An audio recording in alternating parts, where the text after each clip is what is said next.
Hello and welcome. I am Scrapperlock, and this is City of Heroes on the Rebirth server. We are with our brute Quintessence Lass, who has the power of dark energy and energy aura, and we're on a fake super group called the Shield of Dawn, on which we've earned about 2,000 prestige, on the way to eventually earning probably about 500,000 by the time this character is at level 50. So off we go to the second mission. So we are looking to bust some troll leaders and destroy their Superidine stashes. Unfortunately, this is going to be a super easy mission because we leveled in the middle of the last mission, and it's a two-part story, and the game doesn't reevaluate your level in between parts of a two-mission story. Man, I missed this guy twice with an AoE.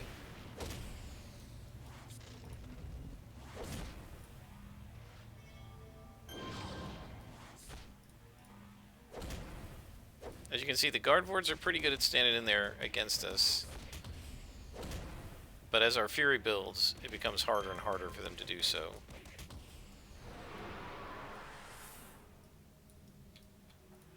Alright, so we're going to beat this thing up.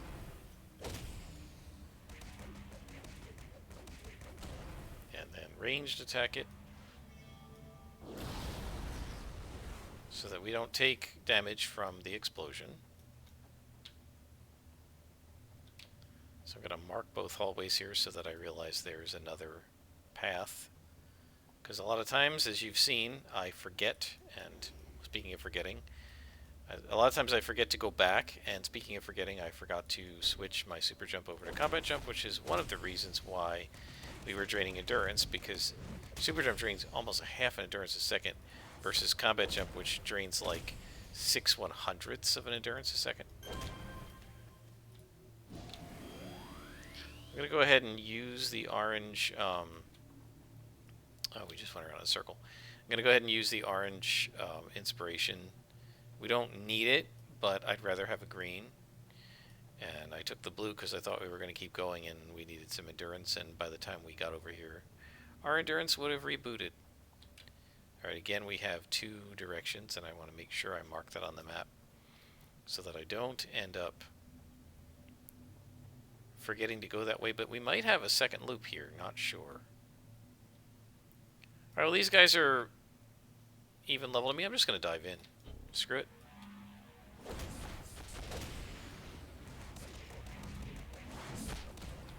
See if we can AoE them. Well, we did, but we missed one.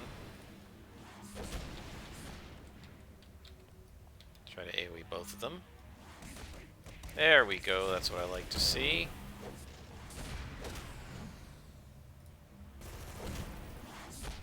So we've now aggroed the second group. But we're alright. Our Fury is built up nice and high. It's now 63. And we can keep going and keep the Fury building.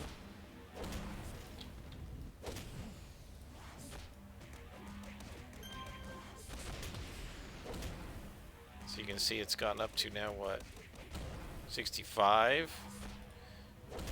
You know, and one of the things I'm not sure about the Fury mechanic is if it gets harder to, if it builds up slower the higher it goes, you know what I mean? Like, say a single attack against you or attack that you make builds 5 Fury when you have none, and maybe builds 3 Fury when you have 20 or more. I don't really know exactly how that works. If anybody knows, go ahead and say it in the comments.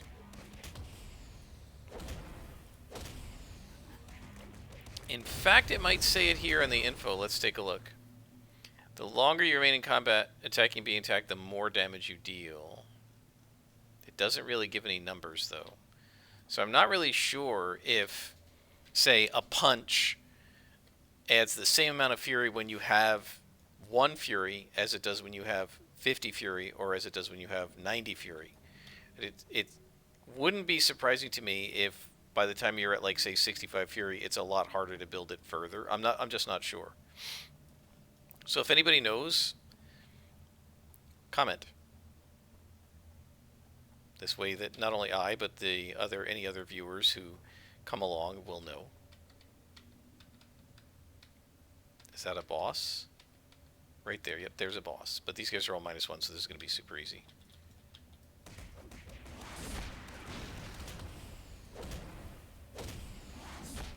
It definitely seems to me like I build the Fury up the first third of the bar or so very quickly, and then it builds up much more slowly.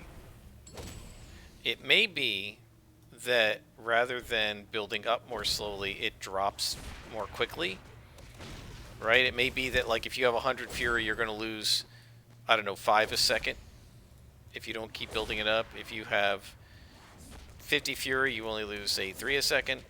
I'm not sure how it works, so anybody who has experience with this and knows if it's easier or harder depending on how much you currently have, leave a comment so that we know. It's not going to affect how I play. We've got a lot of Fury right now. Look at this. Where are we now? 64, okay. You know what? In fact, let's get through this, and I'll see if I can actually add it to the meter numerically so we can see the actual amount.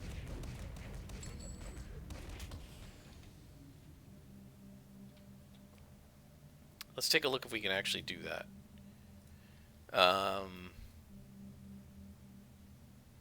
Fury.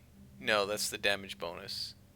Oh, cool. So this is telling us the Fury damage bonus. That might be worth... That might be worth actually tracking. They don't seem to have the actual Fury number here.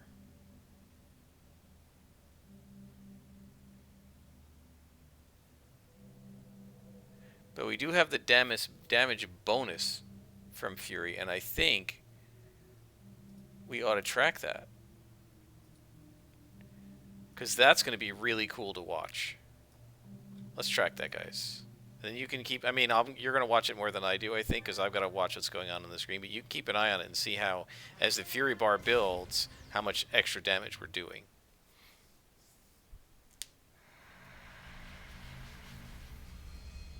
Alright, so we're going to talk to Talshak. And our clue was, we got a page from Sam Wincot's diary. Remember, he was kidnapped, right? They're moving me again tomorrow. I don't know why they've singled me out. Maybe it's the tension, but my dreams are growing stronger now. He keeps hearing from the igneous guys, the rock guys. So, Talshak says, it will take the trolls some time to recoup their losses from today. Let's move this out of the way.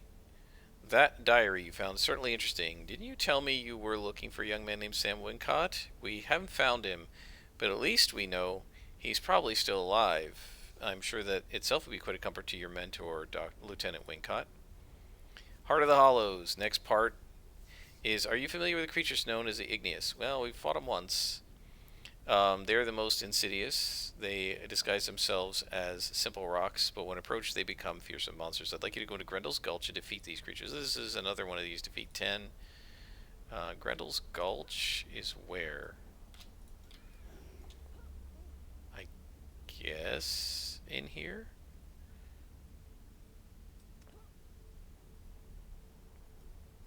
We haven't come down here yet, so I guess it's down in here somewhere. At some point when we enter the section where the little waypoint is, we got a badge for something. Seeker of Monsters. At some point we'll enter Grendel's Gulch and we'll get a waypoint. So we're just gonna have to look around for it. I think it's over here.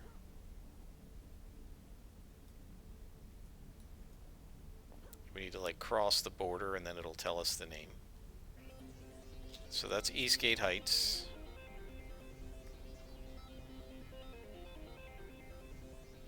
This is Grendel's Gulch. Okay, so this is where we had to fight the Igneous. No problem. We have some extra inspirations we don't need, so we'll go ahead and use them. And of course now the damage bonus is going to lie to us, because some of the damage bonus comes from... is it supposed to be just the damage bonus from Fury, right? Maybe it's all the damage bonus. So some of this is coming from the inspiration.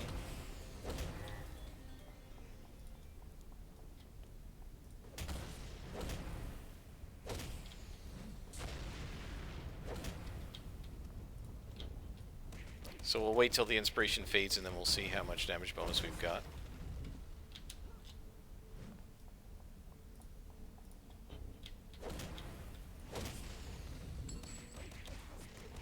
The inspiration's, I think, 25%, so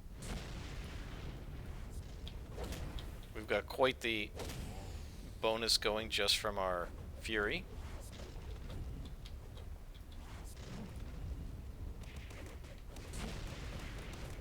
Okay, so the inspiration is now faded. We're at 132% bonus from the Fury. Look at that.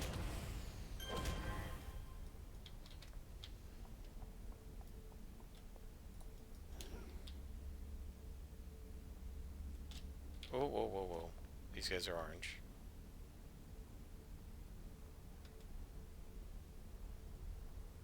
We've done everything we need. Okay, let's talk to him. He says, igneous or deadly creatures, never forget that. Available missions. So now he says, I spent the morning in divination Quintessence last, and I've uncovered a most valuable secret. I know where the trolls leader Ada makes his home. It's a cavern deep within the hollows where many of Ada's bravest trolls dwell. If you can defeat Ada, the trolls will have a hard time recovering.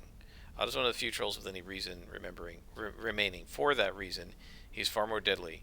I must recommend putting a strong team together. Okay, so this is going to probably be an elite boss. I'm not gonna drop it to -1. I don't think we need to do that. We should be all right. So this is sort of weird, right? He had us fight the Igneous and it has nothing to do with the story. We didn't find a clue where the story is against the trolls, at least at this point. So I don't know. Like, why even bother? What is that? Magmite Lord boss. He's a +1 boss. I think we're not gonna. Let's not chance it. I'm so what's the word? Drunk on the power of the brute. I'm all drunk with power that I'm thinking like level 40 scrapper where you can just go fight red bosses no problem. We're about to fight an elite boss here. We want to save these inspirations. We don't want to have to use them up. Oh gosh. Oh, I hope these guys don't stay -2. I don't think they do. I think it. Look at this. They're -2, and I still couldn't hit them. I think this is one of these backloaded missions where it gets harder as you go through the mission. I hope that's true.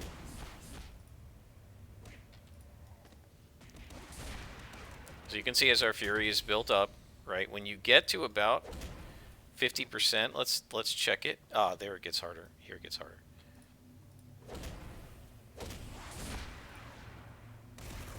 Yeah, 50%, I think. Yeah, gets you to around 100% damage. Plus 100% damage.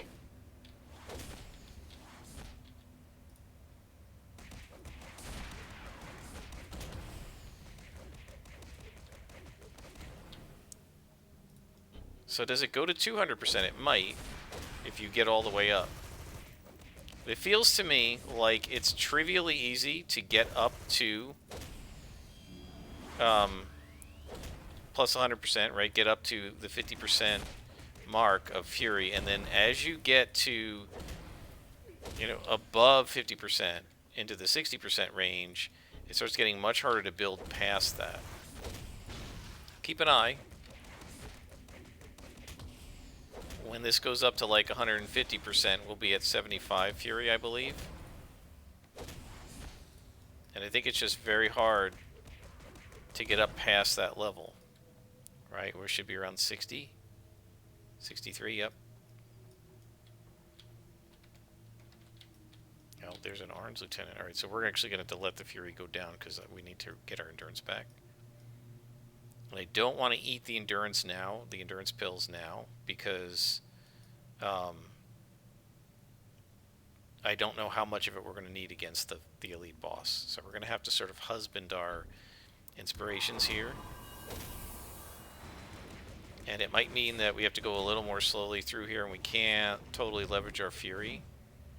Obviously, we're going to want to leverage that fury against the final guy if we can, right? We're going to want to build up our fury against some minions and then go at him with, 100% or more of damage bonus.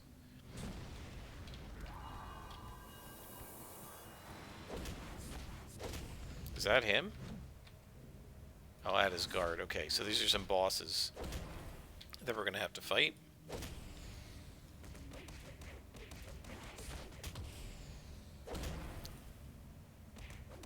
Alright, I'm going to go ahead and take this luck, because I don't think we need that much of it.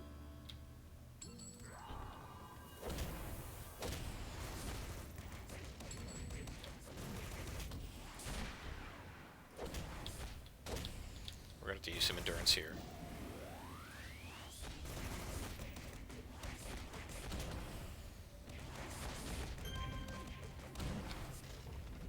Okay.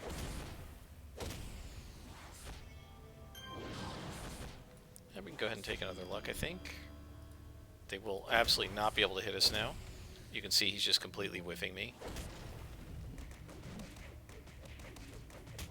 You see how we get up to, like the 130s in Fury, but in damage bonus, which is, about 60 to 75 Fury, but it's very hard to get above there. So it must be harder to build Fury or easier to lose it when you get to higher levels. At least that's how it feels. Again, somebody let me know what the reality is.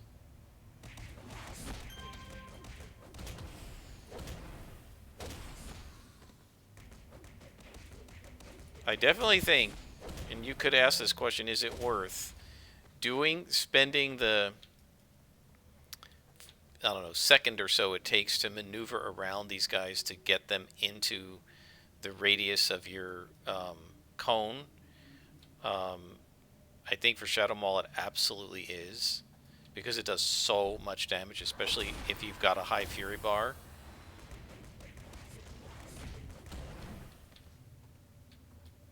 Also, Shadow Maul does cost quite a bit of endurance, even though we have an Dio endurance reducer on it.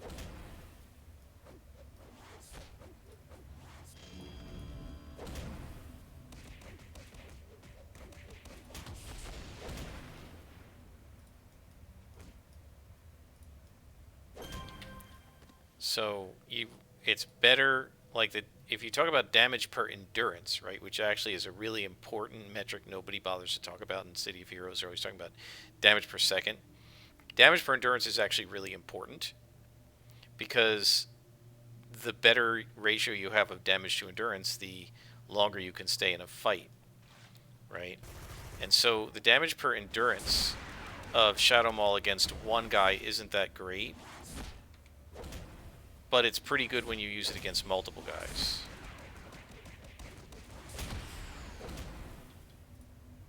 I'll show you what I mean. So look at what this guy takes. He takes 18, 18, 18, 18. So 18 times 4, right, which would be 72 damage. And Shadow Maul costs, by default, about 7 endurance, right? So it's doing about 10 damage per endurance. If you hit 2 guys with it, it's doing 20 damage per endurance. If you hit 3 guys with it, it's doing 30 damage per endurance. And when you think about the math of you have to do X amount of damage to take out a spawn, the more damage you can do per endurance, the less endurance it takes to take out the spawn. I don't know if there's anybody in here that we have to fight. We need to defeat Ada and his guards. I don't see any of the guards in here. We're going to leave this alone for now. We can come back if we need to. Oh gosh, my endurance is dying because I'm using super jump again. See, So this is rustiness, right? I use combat jump and super jump all the time with Silver Phoenix, and I used super speed with um, my Stalker Tiger Strike, and I always remember to turn that off because it uses a lot of endurance. But I used full flight all the time with my Mastermind Nightmare Lass because she just didn't use that much endurance. She healed, and otherwise she let her minions attack things, and she didn't use that much endurance. So I never turned off flight. If you go and watch those videos, she's just flying all the time. Looks like there's a clue here. And so yeah, I'm rusty at turning off my movement power now because I haven't had to do that in the last 4 months. So there's a singed notebook. Joel seemed to have found this notebook worth preserving. Well, that's weird. What about all the other clues about Wingcott? They just vanished from my clue board? That's a little strange.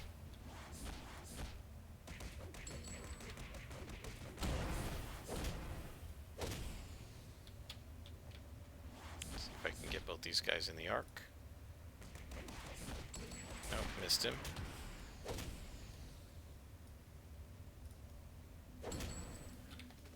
Well, that Shadow Punch, this like lower level one, has definitely been worth it. A lot of times the minor damage ones don't feel worth it, but I think with a Brute, because you do more damage as you build Fury, it's totally worth it. Even without the enhancements, it's doing some nice damage. Without damage enhancements. It does have non-damaging enhancements on it, right? And by the way, Shadow Mole, do we have an endurance we can use? We do not. I thought if we had an endurance we could use, we might be able to. We have an accuracy we could use. Oh, yeah, you know what we can do? We can +1 this. Excellent. Oh, it didn't work. Okay, well. Yeah, we should get another endurance reducer on that thing. I'm not going to buy, though, more... I'm not going to buy any more level 15 dual origins. We're already partway to level 14. It's not worth it. They're about to turn white. We'll just leave the slots open or slot in things that are convenient to slot in.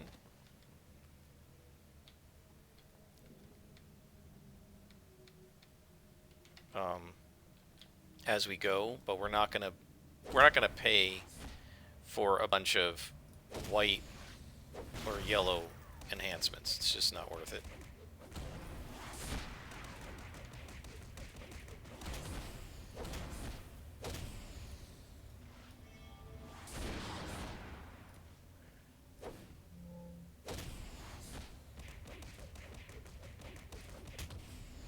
Very nice. I have no idea which way to go here.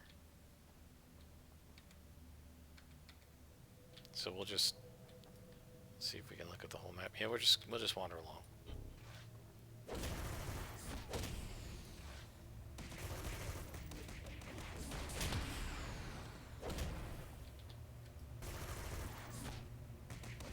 Yeah, see? With that one bit of endurance, we took this troll down so that we only needed 2 more hits to get him. So it's totally worth repositioning. It does slow you down, right? It reduces your DPS potentially a little bit because you're maneuvering around.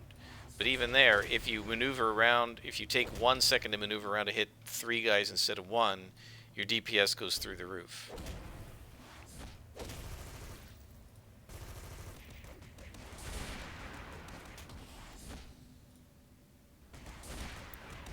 Right, look at that.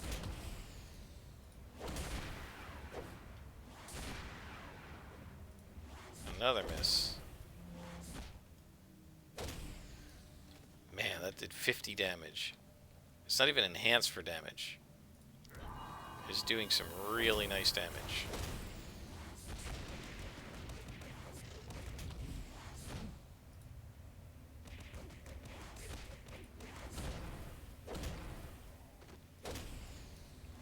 Just look at how fast we just wipe these guys out. What a great power set. I'm having so much fun with Dark Melee. I should have done this a long time ago. during live, I should have played a dark melee character instead of making up multiple martial arts characters. I love martial arts, and it's still my favorite, but dark melee is awesome. The animations are great. It does awesome damage. The visuals are awesome. The sounds are great.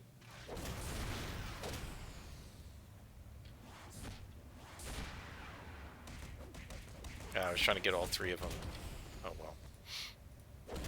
It's really hard to get more than 2 guys in the cone because they all move around to try to engage you. Yeah, so it looks like about no matter how fast we do this, it's very hard to get the damage bonus over about 130%.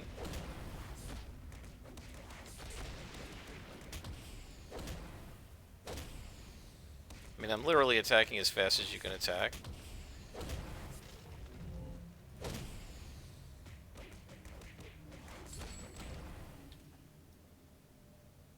Alright, we'll go ahead and take one of the endurances and hope to get another one. Since this is a pretty long mission, my guess is this may be the only mission of this episode. And we're probably going to hit 14th level from this mission. I don't think this ends the story arc. It didn't say whether it was the finale or not. So this is just looping back around, isn't it? Oh no, it was a dead end.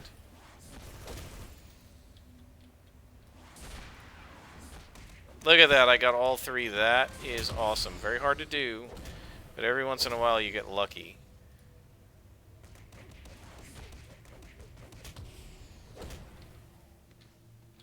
Alright, let's pause here and take a little bit of a rest.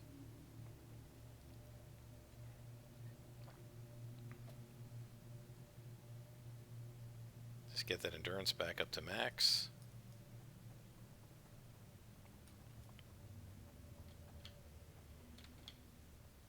There's another clue.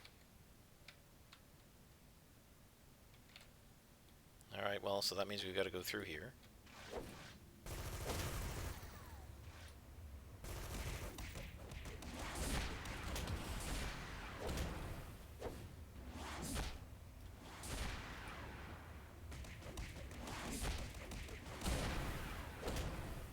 One thing I love about Shadow Mall is you can, like, take out a guy without ever having specifically targeted him, like this guy. I never specifically punched him. He just kept getting caught in the AoE cones. Which is just awesome. Like this guy.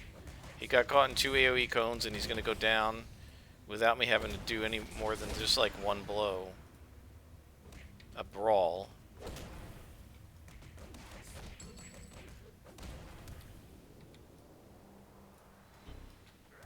Just look at how fast this character takes guys out. She's awesome. This is so cool.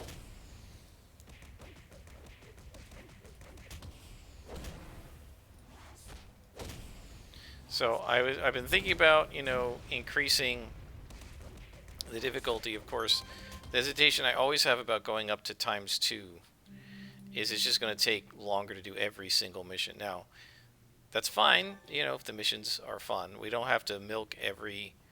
Found a burnt hat. We don't have to milk every single story arc to the max the way I did with Silver Phoenix, because I've done most of them. Is this another dead end? So where the heck are these other bosses?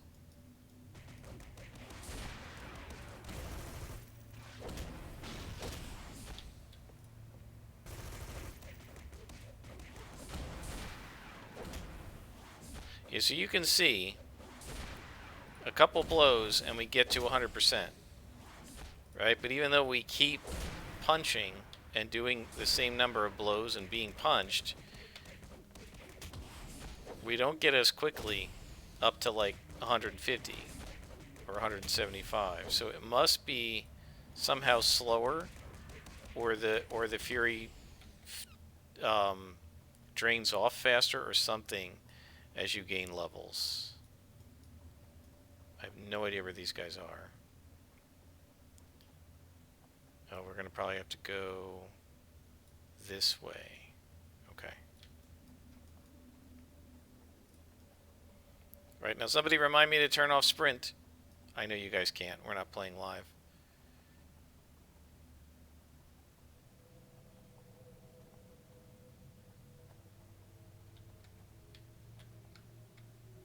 Just looking to see if there's a boss there. There is not. Alright, so let's count. We're at 0%. How many blows does it take to get to 100? 2, 3, 4, 5. So now we do 1, 2, 3, 4, 5. We're not anywhere near 200, right? We're at 165.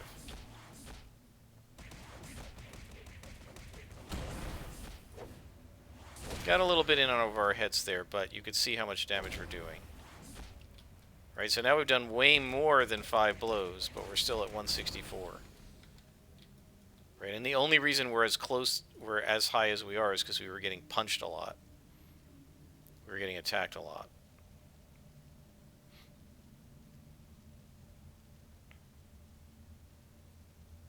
And guys, we are going to hit level 14 in no time.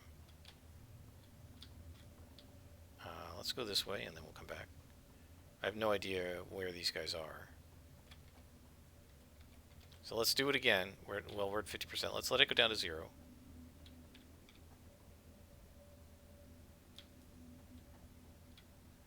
Right, and let's watch how this works with fewer guys. 1, 2, 3, 4, 5, 6, 7 blows get us to 100%, roughly. You know, while we're being punched at.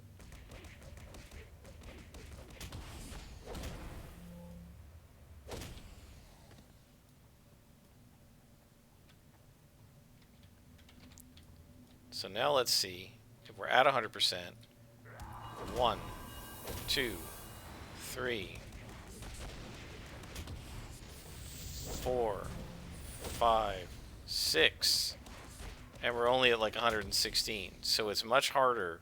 It looks like it's much harder to go above 100% than to get to 100%.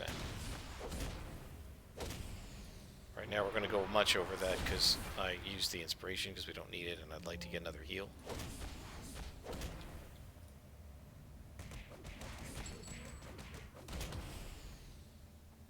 This is a huge mission. Wow.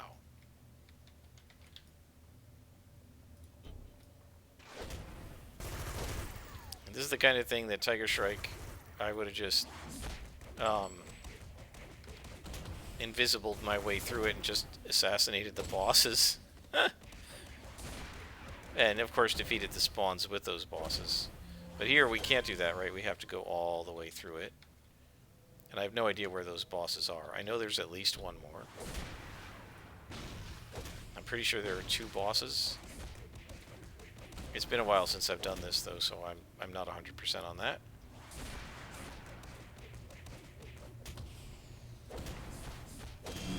And we've leveled up, so that'll make the whole mission much easier. And we will get our next power at level 14. And I think it's going to be another attack. There's the other guard.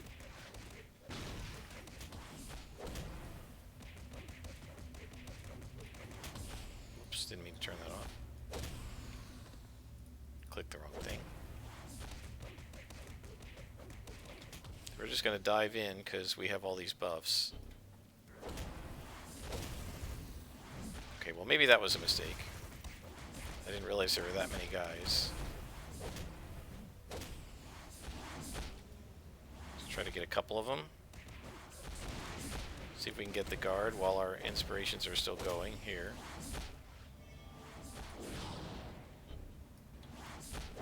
So one advantage if you chase a guy under knockback, right, it forces them to run up to you and follow you, which of course slows down their 2-hit. You know, See if we can get a couple of these guys. There we go. That's 3 guys. And that is going to dramatically change the course of the battle, because now we're going to just wipe these guys out. Oh, there's another lieutenant here, too. I didn't even realize that.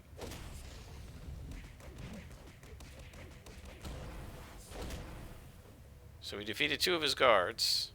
I have no idea where Ada is. In here, perhaps?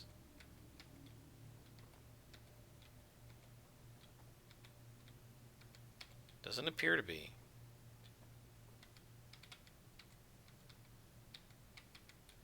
So let's just keep going, guys, rather than wasting time on a bunch of white cons that don't do anything to gain us the goal of the mission. Oh, speaking of that, so I'm working on my D&D game still. My players are at sea. And I was actually going to try to have them... My plan was, the one player, his girlfriend has been missing for 2 years, and I really want to get this over with because I have no interest in this girlfriend character. And I guess we haven't defeated enough of the bosses because Ada's not here, and I guess that's where he's going to be. Where else can we go here? Down. So we got to defeat another guard first. Anyway, I decided, and I've mentioned this in the Mastermind stream, I think. I decided his girlfriend was like captured by pirates. And my plan was that the... we might have to go north here. My plan was that as soon as the players go to sea, it was gonna trigger an encounter with a pirate ship that was gonna, hopefully capture them, and she was gonna be the first mate on the pirate ship. And then they have to go on a mission to try and get away. And so what I decided was that the pirates were pirating in the Mediterranean, but the way they're staying away from the Roman Empire is that they're sneaking off into the astral zone. And there's this maelstrom, which originally I had in one position. And if you go down the maelstrom, you end up in the astral sea. I got the idea from Matt Colville, because he does that in his Chain of Acheron. And so these guys were going in and out of the maelstrom, and that was dodging them from the Romans. And so my plan was, okay, the pirates are going to come. They're this big ship. They have weapons. The players are just on a merchant ship that has no weaponry. And so they're going to have... The merchant ship's going to pretty much have to surrender to the pirates. And I hoped that the players would like actually surrender when the pirates boarded and allow themselves to be taken aboard. And I thought, you know what? I can't trust them to do that. They're probably going to try and sink the pirate ship, and they're going to kill this guy's girlfriend. So I wasn't sure what I was going to do. And then what I decided was that the pirates are not going to be in the sea, that the maelstrom actually moves around. And what I'm going to have happen is the merchant ship's going to get sucked into the maelstrom, and there's really not going to be any way they can prevent that. They could, I guess, try to abandon the ship. I'm going to see if I can prevent that, because I want them to go to the astral sea, and then I'm going to have them get attacked by the real astral pirates, the Githyanki, who are very powerful, and they're going to get attacked by a couple of Gith raiding boats, and then the pirate ship is going to show up and save them from the Gith. So that should mean that they don't try to fight the pirate ship, and they won't try to sink it and kill his girlfriend. And now they're not going to be able to move in the astral sea because there's no wind. You have to move in the astral sea by your mind, and they're not going to know how to do that. And so the pirate ship's going to say, well, you either come with us and we'll show you how to survive, or we'll just let you drift here until you die and then come back and take your supplies. And by the way, the Githyanki are probably going to come back in greater force, so good luck. And my guess is that they'll join with them, at least temporarily. And now the pirates, was always sort of part of the plan, but I wasn't sure how it was going to work. The pirates have this astrolabe on their ship that can transport you to and from the astral plane, which is what they want, so they can get back to the mortal world. But they need a pearl, like a dragon pearl, to make it work. The pearl from the mind of an astral dragon. Now the thing is, so what they're going to say is, well, if you guys want to go get the pearl, then um, on the way back to the mortal world, we'll drop you off. Right when we go to use the pearl the first time, we'll bring you back home. I have no idea what they're going to want to do. If they're going to want to stay in the astral zone, like I don't know what they're going to want to do with this. We'll have to see. Um, but the thing is, the astral dragon isn't evil; it's neutral. And so I'm curious if they're going to just go murder the thing, just brutalize it to get its brain, or what. And what I decided was, like, so what else could they do? And I said, well, the astral dragon is smart and it knows the astral plane. It could offer, I'll get you home. Oh, God. More of this. I don't think we need this room either. It could offer to take them basically to where the maelstrom will let them back into the normal world. And they could bypass the captain. Of course, then they're going to have to leave this guy's girlfriend in the astral sea, which I would be thrilled about. And I think they're going to have to leave her with the pirates anyway, because she's not going to be amenable to leaving. To be perfectly honest, I don't really like this whole character or this part of this guy's backstory, so I'm just trying to get it over with. He has two things in his backstory that I wish he didn't have, and I really don't want to deal with. One is his missing mom, who abandoned him for no reason he could tell me. He just left me to make it up when he was a baby, because, like, to protect him. Like, he kind of implies that it's to protect him, but he doesn't know why. Like, why would people have been, like, chasing her or after him? He doesn't know.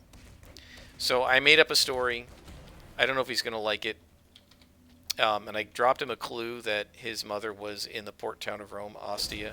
That's where she is. When they go there, he's going to meet her. She's going to, like, basically explain everything to him and then say, I've got to leave. And I don't intend to ever bring her back. I'm not interested in this character that he made up, and I just want to get it over with because he's very antsy to meet both his mother and his girlfriend, and I just sort of want to get that over with so we can actually get back to the story of the party and what's actually going on in the world, which his background has nothing to do with. I guess that's kind of crappy of me, but these particular elements of his backstory I just don't find that entertaining, and the main problem I have with it, which is totally different from the backstory elements that all the other characters have, all the other players did, is it's all about him. There's no reason anybody else in the party should care about this. It's got nothing to do with anything but him. And I did try to make the reason that his mother, had to flee Egypt or whatever part of the world story, and it is a little bit, but other than that, his girlfriend's got nothing to do with the world story. She's just part of his background. All the other characters made up elements that are part of the world story. For instance, the one player whose character is a gnome, like, her parents went to visit relatives, and on the way they were going through the town that then got destroyed to sort of start the campaign off, the town of Lugdunum, and they've been missing for 5 years. So, like, she had a reason to go to that town and look for her parents, right? So her backstory is part of the story of the world. The guy who plays the cleric, his character is part of the religion of Apollo, and there's a whole bunch of religious stuff going on in the world, and he's involved with it for that reason, and he's done auguries, and in the auguries, Apollo has sort of indicated that he's on the right path. So when we bring up stuff from his backstory, that's also involved. He's got a sister. His sister's in the Roman army, and so I was easily able to bring her in when the army showed up in the one town to try and protect it. Now that the border towns are being attacked again, his sister showed up, and he was able to roleplay with her. But unfortunately, this other player, he just created a background. He imported his background from the Forgotten Realms, as I've mentioned before, and didn't make any changes to accommodate my world, and so it's not necessarily easy to fit in what he came up with. I mean, his character's a sorcerer, and his big idea for like why she had to abandon him and leave is maybe as this type of sorcerer, he's a fate weaver. It's a homebrew. The other fate weavers are after her because she did something. I'm like, I don't expect there to be that many fate weavers in the world. Why would they be after her? I don't even like. Why would they be after her? He's like, I don't know. Come up with something cool. He doesn't know, right? This reminds me of. This is very similar to, and this is my best friend doing this, by the way. It's not some stranger, but this reminds me of, and I've mentioned this. He wants his character to turn into a teenager for a while, a couple of adventures, and then turn back. Now he's backed off of doing that, but he wanted me to come up with a mechanism to do it. And I was like, well, and a couple weeks went by, and he was getting antsy. He wanted this to happen, and he was frustrated that I hadn't made it happen. And I'm like, I can't come up with anything. So we actually had, instead of doing like over text, we actually had a conversation over Zoom. And I said, look, I'm drawing a blank. You come up with something, and I'll implement it. See what you can come up with. Come up with something. This is empty also. This is a huge, insane mission. I said, you come up with something. And like 2 or 3 weeks went by. And every once in a while I pinged him over text. Have you come up with anything? Nope.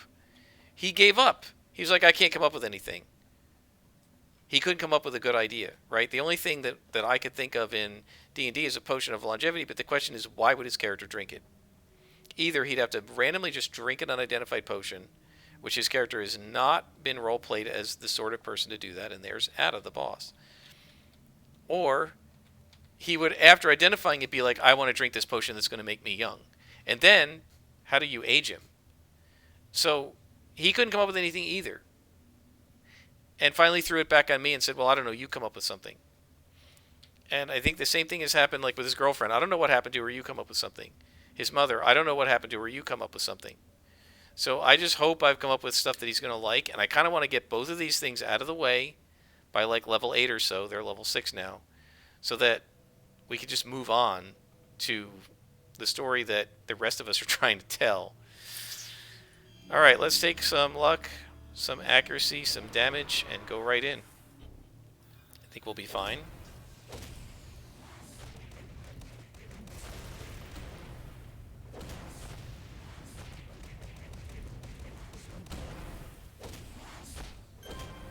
Do another luck, because all we got left is him, and now we're going to just beat the crap out of him.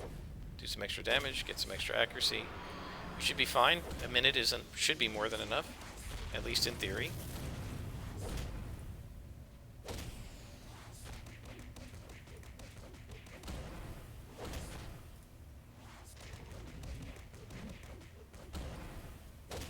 Yeah, this guy's no problem because he doesn't really debuff our 2-hit.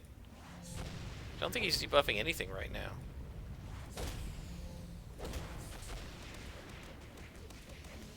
And we've got him. Defeated Ada and found a clue. Ada's story, okay. We had the boy, but you see we lost him. Heard of Circle, scary magic dudes? They said they give us big magic in exchange for boy. So the Circle took him. Well, that's interesting. We haven't fought the Circle yet, so it'll be interesting to see how we do against them. But first we have to level up. Let's call our contact.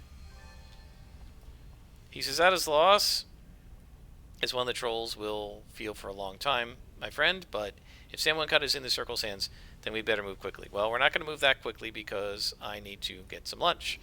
But let's go ahead and level up. And man, we have a whole bunch of enhancements here. Look at all this. Is this a defense? Damage resistance. We may be able to combine some of these. Let's level up first. And then we'll see what things we can combine. Alright. Foreshadowed. I love this character's name. Okay, so we could do Power Shield, which gives us defense to more things, but I think I'm going Siphon Life. Now, Siphon Life does use quite a lot of endurance, but it gives us some healing, and it does some damage. Right?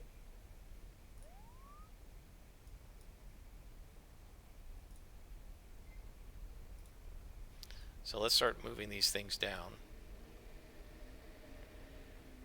I'm going to put that over here for now. I'm not sure how often I'm going to use it and under what circumstances. We'll just see. And right now it's not enhanced with anything. And I don't think we have any accuracies to enhance it with. We do not. So this is a defense buff. So let's go ahead and... Oh, you know. No, we can't do that in there. We can do that in here, right? Let's go ahead and bump that.